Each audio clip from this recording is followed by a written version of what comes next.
দেখেছেন Nabadwip bus stand 99 বছরের lease দিয়ে দেওয়া হয়েছে বেসরকারি মালিকের কাছে। বাস স্ট্যান্ড নবদ্বীপের যে গর্ব বলছে, প্রথমেই বললাম যে নবদ্বীপ ঐতিহ্য এবং গর্বের বাস স্ট্যান্ড। সামনে স্টেশন। নবদ্বীপ যখন বাস স্ট্যান্ড, নবদ্বীপ থেকে দূরে যাওয়ার দূরপাল্লা যাতায়াতের জন্য যোগাযোগ ব্যবস্থা যখন খারাপ, তখন আমাদের শ্রদ্ধেয় নেতা, তখন তৎকালীন বিধানসভার বিধায়ক দেবী বসু, শ্রদ্ধেয় জননেতা দেবী বসু নবদ্বীপে বাস স্ট্যান্ড করার জন্য জায়গা খুঁজছিলেন। জায়গা নবদ্বীপ শহরের অভ্যন্তরে সেভাবে না পাওয়াতে স্টেশন সংলগ্ন এলাকা বেলমেটেলের জায়গা, এটা কেন্দ্রীয় সরকারের ক্ষুদ্র কুটির শিল্প দপ্তরের জায়গা। সেই জায়গাটা প্রাথমিকভাবে তখন পছন্দ হয়। পছন্দ হওয়ার পরেই ওই জায়গা তো যেহেতু কেন্দ্র সরকারের, তৎকালীন জনতা দলের সরকার, তাদেরকে সে কেন্দ্র রাজ্য সরকারের মাধ্যমে কেন্দ্র সরকারের কাছে প্রস্তাব পাঠায় যে নাগরিক পরিষেবার জন্য, উন্নয়নের জন্য, নবদ্বীপ শহরের উন্নয়নের জন্য বাস স্ট্যান্ডটা খুব গুরুত্বপূর্ণ বিস্তীর্ণ এলাকা পরিবহনের জন্য। এবং 81 সালে নবদ্বীপ পৌরসভা নির্বাচনের পরে বামফ্রন্ট পৌর বোর্ড গঠিত হয়। এর আগে অ্যাডমিনিস্ট্রেটর হিসাবে বোর্ড পরিচালিত ছিল। 81 সালে বামফ্রন্ট আসার পরে নবদ্বীপ বাস স্ট্যান্ড তৈরি করার জন্য পরিকল্পনা নীতি গ্রহণ করা হয়। রাজ্য সরকারের যে প্রস্তাব পাঠায় কেন্দ্র সরকারের কাছে, কেন্দ্র সরকার, তখন কেন্দ্র সরকার এটা অনুমোদন করে রাজ্য সরকারের কাছে।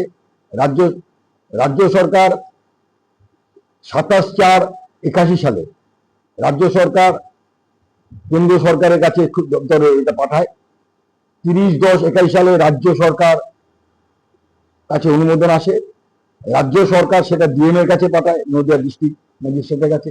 যেহেতু এটা জেলার, নবদ্বীপটা নদিয়া জেলার অভ্যন্তরে,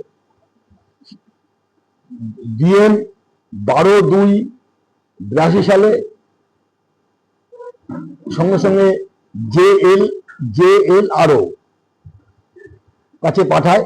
সেদিনকেই, ওই তারিখেই নবদ্বীপ মিউনিসিপ্যালিটির কাছে 12/2/82 সালে অনুমোদন লেটার দেওয়া হয়। নবদ্বীপ বাস স্ট্যান্ড তৈরি হয়। তারপরে আমরা যেটা প্রথমেই বলছিলাম, নবদ্বীপের গর্বের, নদিয়া ভারত পশ্চিমবঙ্গের সেরা বাস স্ট্যান্ড সে সময় মানুষ বলতো। সেই বাস স্ট্যান্ডের পরিস্থিতি কি আপনারা এখন নিজের চোখে দেখছেন। সামনে অংশটা যে দূর থেকে একদম মানে যে নজর কাড়া বাস স্ট্যান্ড ছিল, সামনে শপিং মল, বড় বড় বিল্ডিং করে এমন একটা পরিবেশ তৈরি করলো যে বাস স্ট্যান্ডের ঐতিহ্য হিসেবে থাকলো না, গর্বের বাস স্ট্যান্ড হিসেবে থাকলো না, ঐতিহ্য থাকলো না। এটা দেখেছেন। এই যে আমাদের এই যে ঐতিহ্য বহনকারী বাস স্ট্যান্ড, আমরা যখনই এটা হয়, নবদ্বীপ পৌরসভা যখন ভিত্তিপ্রস্তর স্থাপনের প্রোগ্রাম নেয় 99 বছর লিজ দিয়ে, সেটা হচ্ছে 28শে ফেব্রুয়ারি ভিত্তিপ্রস্তর স্থাপনের যখন দিন ঠিক হয়, আমরা তৎক্ষণাৎ খবর পেয়ে আমাদের পার্টি, সেই সময় আগে চেয়ারম্যান মন্টু বাগচি দীর্ঘদিন চেয়ারম্যান ছিলেন, এবং ভাইস চেয়ারম্যান কমরেড অজয় সিংহ, এরা লিখিতভাবে ডিএম এর কাছে জানায়।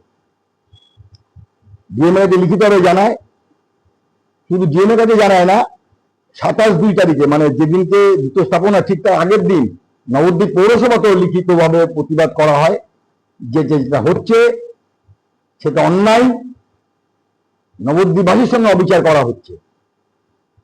কোন সংস্থা বা কোন যৌথভাবে এটা এইভাবে তৈরি করতে পারে না, সেরকম কোনো অনুমোদন নেই।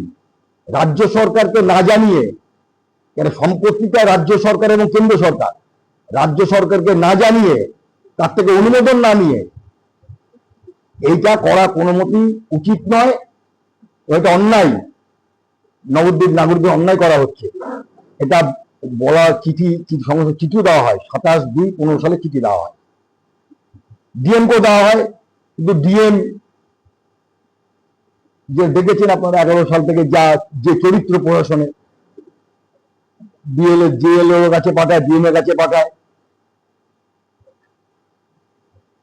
ল্যান্ড রিফর্ম যেটা আছে অফিসে পাঠানো হয়, এটা পুরোটাই চাপা পড়ে গেছে।